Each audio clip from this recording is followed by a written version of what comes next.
Makadi zvenyu, ini ndinonzi Ignatius Mabasa. Ndiri munyori wemabhuku nasarungano. Ndave nemakore akawanda ndichiita ngano dzakasiyana-siyana. Idzi ndidzo dzimwe ngano dzandinotaura.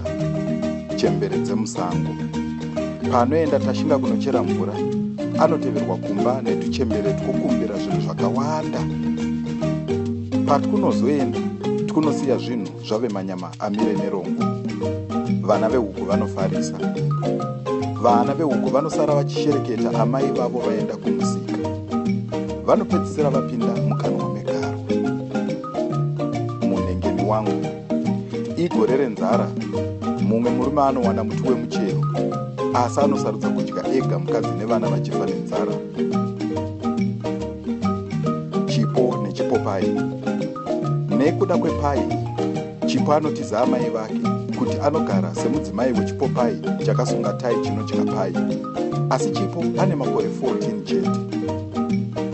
Kuti munzwe ngano idzi nedzimwe dzakawanda, veECD, zvikoro, machechi, makambani nevane mabiko, ndibatei pafoni kana paemail.